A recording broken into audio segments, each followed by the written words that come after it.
Welcome to the Roy Morgan Weekly Update. Inflation expectations are up, consumer confidence remains constrained, but the re-elected Albanese government is riding high. The new federal parliament sat for the first time last week, and Labor's record-breaking majority, holding 94 seats out of 150 in the House of Representatives, was on full display, with the party holding more than twice as many seats as the LNP coalition. This Roy Morgan poll was conducted throughout the month of July, with an Australia-wide cross-section of 5,159 electors. Two-party preferred support for the ALP was at 57%, well ahead of the coalition on only 43%, virtually unchanged from the last Roy Morgan poll released at the end of June. In the month of July, primary support for the Labor Party was at 36.5%, clearly ahead of the Liberal National Coalition on 31%. Support for the Greens was 12%, One Nation 7%, and support for independents and other parties was at 13.5%. The first bill to be introduced to the new Parliament was the bill to reduce student debt by 20%. Very popular with many younger Australians carrying large debts from their studies. Now, the coalition opposed this measure before the election, but dropped its opposition. Analysis of the Roy Morgan primary voting intention data by age shows why the coalition had to drop their opposition. They are struggling to connect with young people. Primary support for the coalition is only 18% among 18 to 24-year-olds, well behind the ALP on 33% and the Greens on 27.5%. Among those aged 25 to 34, coalition support's only 20%, behind the ALP on 32% and the Greens on 23.5%.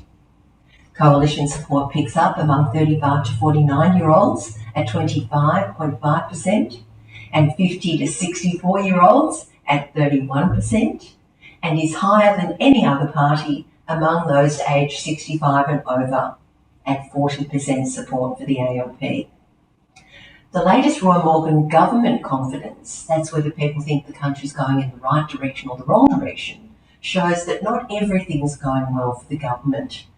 This measure was down slightly in July by 2 points to 90.5, which means there are more people thinking the country's going in the wrong direction than the right direction.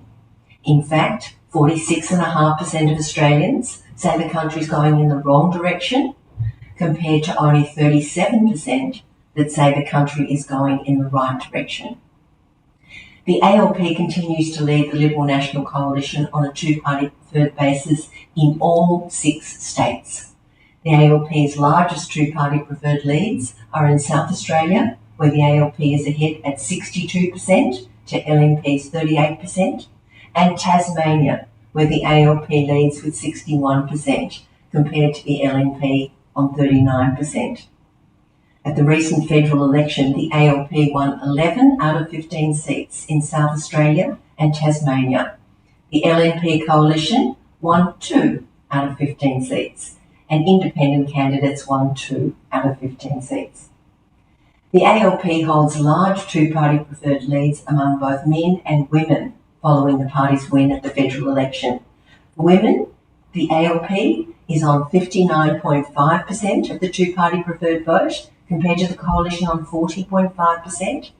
For men, the ALP is on 54.5% and the coalition on 45.5%. Looking now at the key weekly indicators, shows consumer confidence virtually unchanged for a third straight week at 86.7.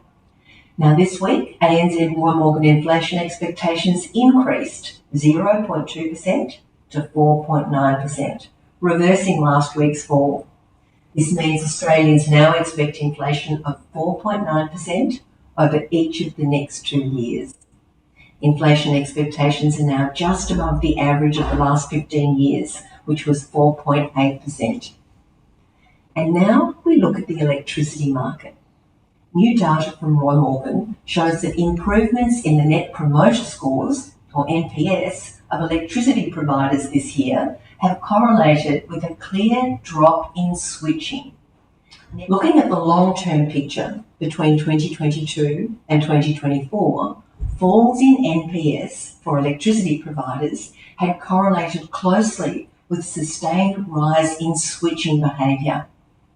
After reaching a peak of -7 in the year to March 2022, NPS for electricity providers fell consistently over the next 2 years as surging electricity prices and cost of living concerns faced many Australians. The NPS of electricity providers hit a low of -13 in the year to June 2024. But since that low point a year ago, NPS have gradually turned around and have improved significantly so far this year. They're now at -8 in the latest figures to June 2025, indicating that Australians are now increasingly more likely to recommend electricity providers to their friends than they were a year ago. Of course, that negative sign in the -8 means there are more detractors than promoters in this market. And the switching of electricity customers was on a steady increase from 2021 to 2024. In fact, there was an increase of 4 percentage points. That's around 500,000 customers. However, since this peak, switching behaviours now declined through the early months of 2025 as inflationary pressures have receded, with 16% of electricity customers switching in the year to June 2025. That's a drop of 2 percentage points from late last year. For more in-depth data on the trends in NPS and switching behaviour in the Australian electricity market, visit the Roy Morgan website. And that's a wrap. Thanks for your interest in Roy Morgan's latest results. For more detail on the topics covered in this video, head to the Roy Morgan website. And I'll be back next week to bring you the latest data for consumer confidence, inflation expectations, and the latest voting intention from New Zealand, along with some other key indicators. Thanks for listening.